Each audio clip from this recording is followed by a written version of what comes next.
Assalamu alaikum, bonjour à tous. Aujourd'hui, on va corriger ensemble ce nouveau exercice. Dans cet exercice, on nous dit un solide S de masse M égale à 500 grammes glisse sur un plan incliné AB d'un angle alpha égale 30 degrés par rapport à l'horizontale. À t égale à 0, le solide quitte au point A sans vitesse initiale. Les données ont un G égale 10 mètres par seconde carré et OB égale à 1 mètre. Petit a, on nous demande de déterminer l'accélération et l'équation horaire du mouvement sur AB. Pour répondre à cette question, on va appliquer la RFD. Donc RFD nous dit quoi? Que somme de toutes les forces appliquées égale à MA. Donc on va représenter les forces. Nous avons le poids qui est dirigé verticalement vers le bas et la réaction qui est perpendiculaire au plan. Donc le poids plus la réaction égale à MA. Ensuite, on va faire la projection AB. Donc en faisant la projection, on obtient P de x sur l'axe AB. Donc P de x égale MA. Ici, le P nous donne P de x et la réaction est nulle. Donc P de x égale à MA. P de x, si on regarde, c'est le côté opposé du triangle. Et le poids, c'est le côté hypoténuse. Donc P de x égale à combien? P de x égale à P sinus d'alpha. Donc P de x égale à P sinus d'alpha. P sinus d'alpha égale à MA. Ensuite, on remplace P par mg. Donc mg sinus d'alpha égale à MA. En simplifiant M avec M, on obtient G sinus d'alpha égale à A. Maintenant, ça veut dire que A égale à G sinus d'alpha.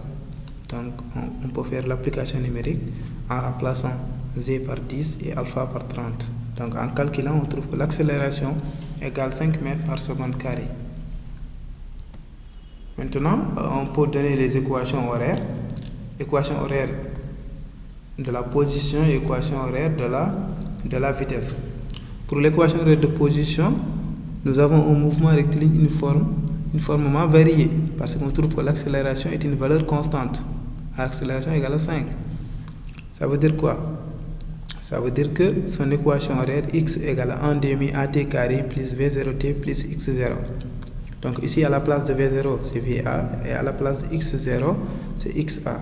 Donc on remplace v0 par va et x0 par xa. Va c'est nil, c'est 0. xa aussi c'est nil. Et l'accélération c'est 5. Donc on remplace chacun par sa valeur. Donc en remplaçant, on trouve que 1 demi fois 5t carré plus va c'est 0 fois t plus xa c'est plus 0. Donc on trouve que x égale 2,5t carré. Pour l'équation horaire de la vitesse, on applique encore la formule v égale à at plus v0. À la place de v0, on remplace par va parce que va c'est la vitesse initiale. Donc v égale à at plus va.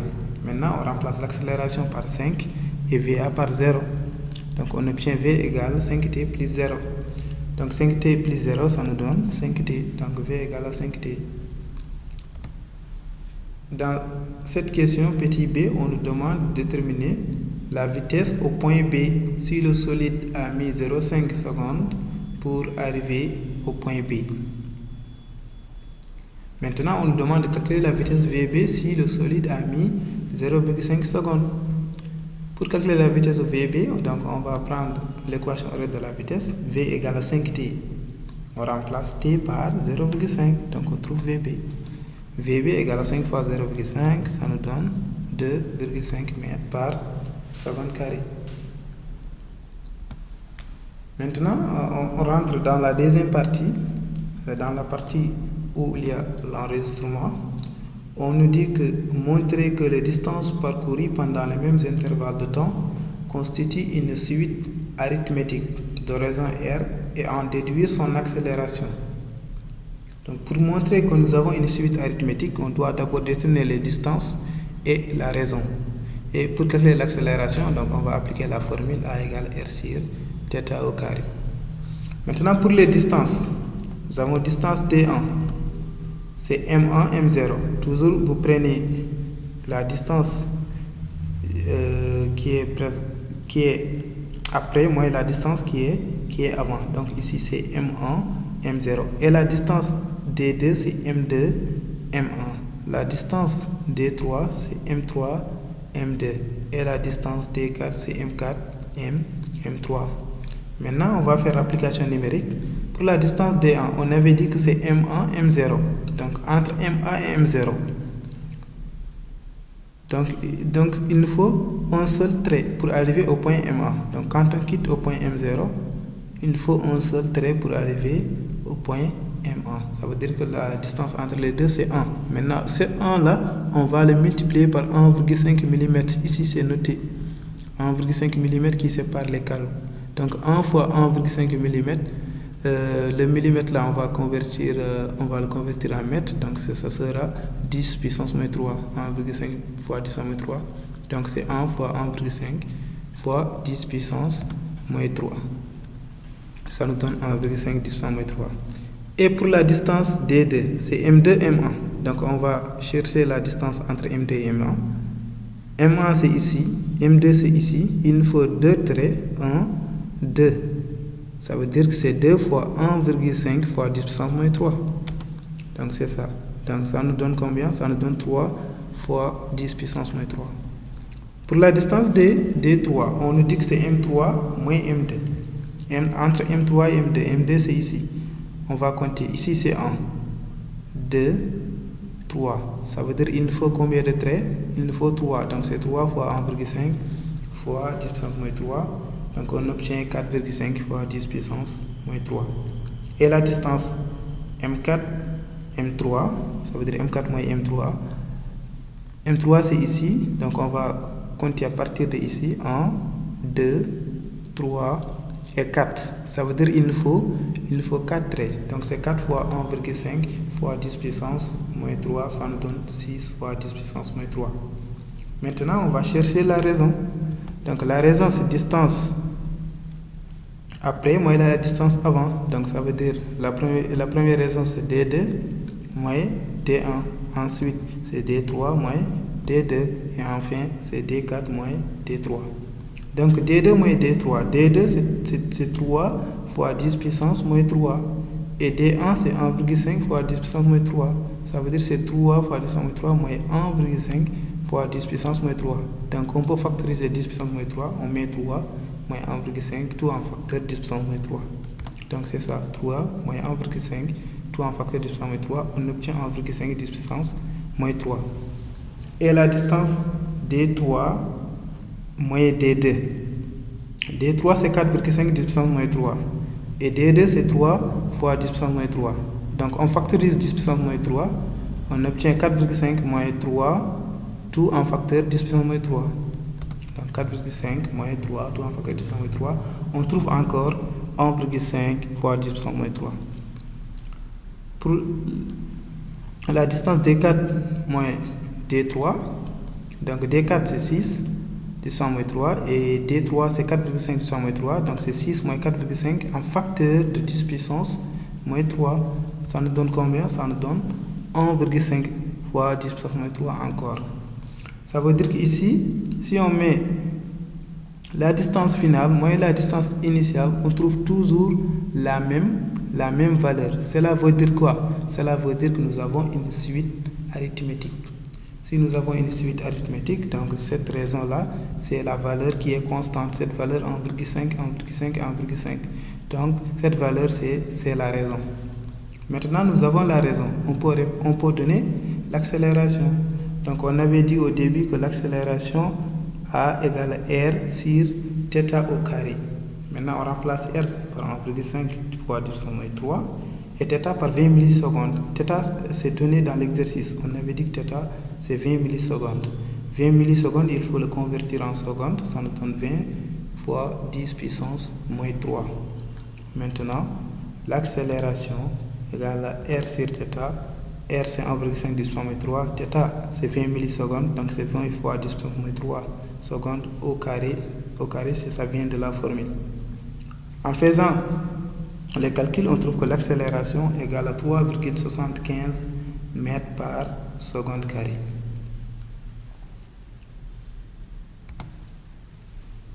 Maintenant, petit b, on nous dit qu'au cours de cette expérience, existe-t-il des frottements? Si oui, calculez la valeur de f. Pour savoir si nous avons un frottement ou pas, il faut comparer les deux accélérations, l'accélération pratique et l'accélération théorique. L'accélération pratique, c'est l'accélération qu'on vient de calculer dans la première question. Cette accélération, on le calcule en considérant que les frottements sont négligeables. On avait trouvé A égale à 5 mètres par seconde carré. Et l'accélération expérimentale, c'est l'accélération qu'on vient de trouver dans l'enregistrement. Donc A égale RC θ carré. On avait trouvé cette accélération, on avait vu que cette accélération est 3,75. Donc on va comparer les deux. Si les deux sont différents, on va dire qu'il y a des frottements. Donc c'est ça, l'accélération pratique c'est 5 et l'accélération expérimentale c'est 3,75. Donc ça veut dire que ces deux accélérations sont différentes. 5 est différent de 3,75. Donc comme les accélérations sont différentes, forcément il y a des frottements. Donc il existe des frottements. Ça veut dire la vraie accélération c'est l'accélération expérimentale, ça veut dire 3,75 mètres par seconde carré. Maintenant, on peut calculer la valeur de f en appliquant la RFD. Donc RFD nous dit que somme de toutes les forces appliquées égale à MA. Ici, on va représenter les forces. Nous avons combien de forces? 3 forces. Le poids, la réaction et la force de frottement. Donc, le poids plus la réaction plus la force de frottement égale à MA. Et on projette le poids, donc on obtient P de x. Donc, en faisant la projection AB,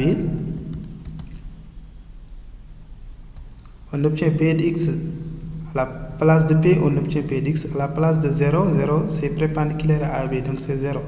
Pardon, la réaction est nulle, la réaction est perpendiculaire à l'axe AB. Donc on remplace à la place de réaction par 0. Et la force de frottement suppose le sens de AB, donc on obtient moins F égale à MA. Maintenant, on remplace P de x par mg sinus d'alpha, parce qu'on avait dit que P de x c'est le P sinus d'alpha, parce que P de x c'est le côté opposé.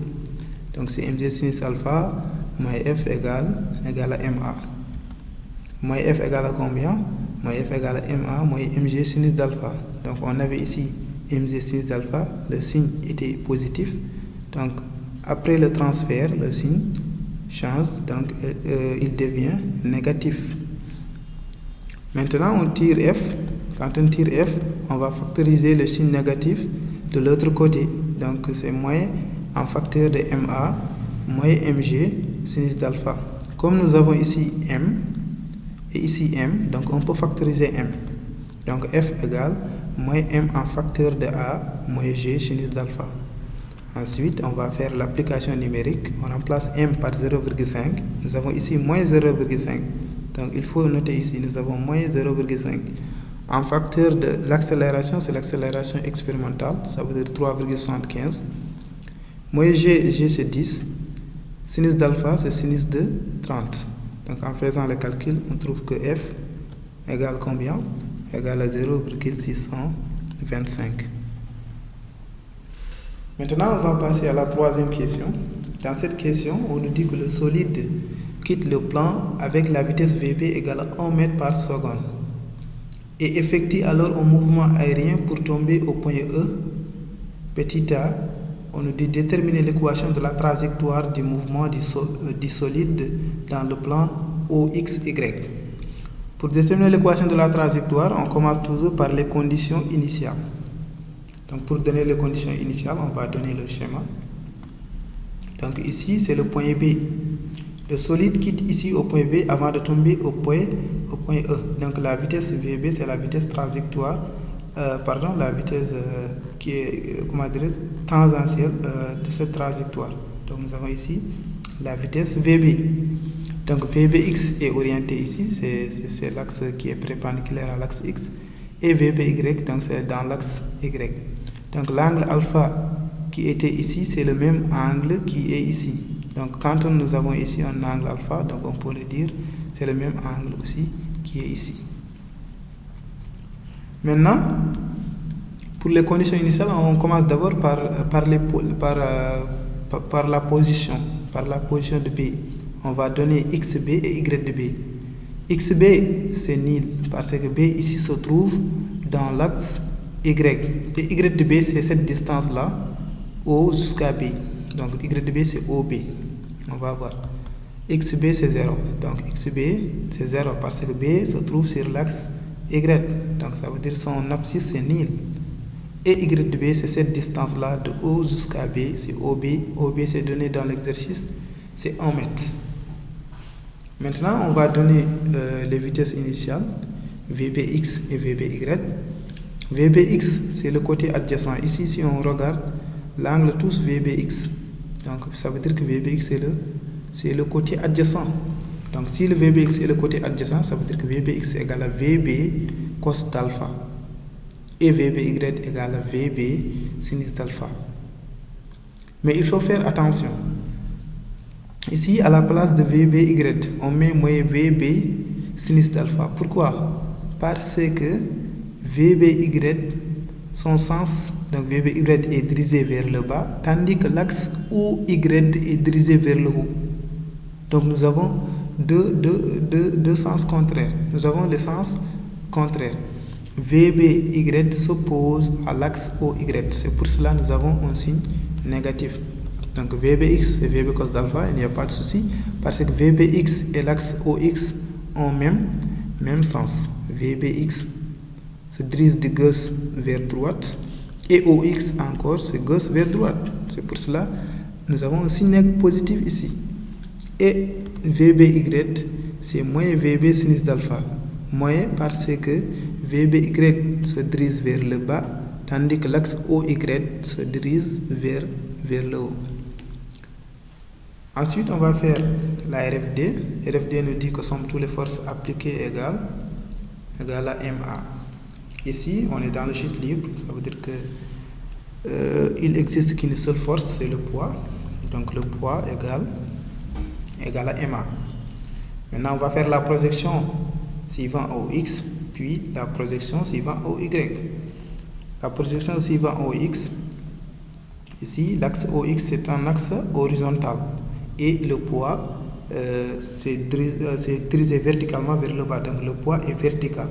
Donc un axe horizontal et un axe vertical, ça veut dire que nous avons une valeur qui est 0. Donc 0 égale à MAX. Ensuite, quand on tire AX égale à 0 parce que AX égale à 0 sur M, c'est 0. Comme l'accélération est nulle, ça veut dire que nous avons un mouvement rectiligne uniforme.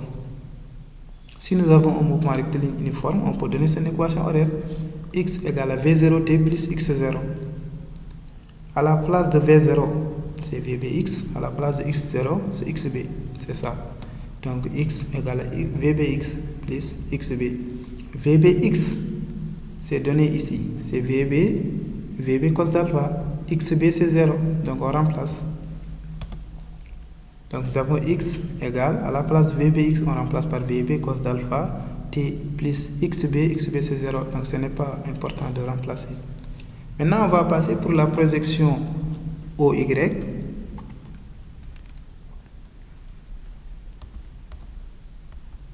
Pour la projection OY, l'axe OY est dirigé vers le haut et le poids est dirigé vers le bas. Donc l'axe OY s'oppose au poids. Donc comme ces deux axes s'opposent, nous avons moins P égale à MA. Donc alors que P c'est M fois G. Donc c'est pour cela que nous avons moins MG égale à MAY. Ensuite on tire AY. AY égale à combien? AY égale à G parce qu'on simplifie M avec M. Donc on simplifie M avec M. Moins G égale à Y, ça veut dire AY égale à moins G. Comme l'accélération égale une valeur constante, G c'est une valeur constante, ça veut dire que le mouvement est rectiligne uniformément varié. Si le mouvement est rectiligne uniformément varié, on peut donner aussi son équation horaire. X égale à combien? X égale à 1 demi AT carré plus V0t plus X0. Mais ici, on est dans l'axe Y. Donc à la place de X, on remplace par Y. Donc Y égale à 1 demi AT carré plus V0 YT plus X0. À la place de l'accélération, nous avons AY. À la place de V0Y, c'est VBY. À la place de Y0, c'est YB. Donc c'est ça. Y égale 1 demi AYT carré plus VBY plus YB. On remplace AY par moins G, VBY par moins VB sinus d'alpha et YB par OB. On obtient quoi? Y égale moins 1 demi GT carré moins VB sinus d'alpha T plus OB. Donc ça, c'est une deuxième équation horaire. Maintenant, comme nous avons les deux équations horaires, pour l'axe OX et pour l'axe OY, on peut donner l'équation de la trajectoire. Pour donner l'équation de la trajectoire, on va recopier les deux. Maintenant, la première chose qu'on doit faire, on va tirer T dans l'équation numéro 1. Donc nous avons X égale à VB cos d'alpha. Quand on tire T égale X sur VB cos d'alpha. Maintenant, comme on tire T dans l'équation 1, on remplace T dans l'équation 2. Donc là où il y a T au carré, on met X sur VB cos d'alpha tout au carré. Là où il y a T, on remplace par X sur VB cos d'alpha.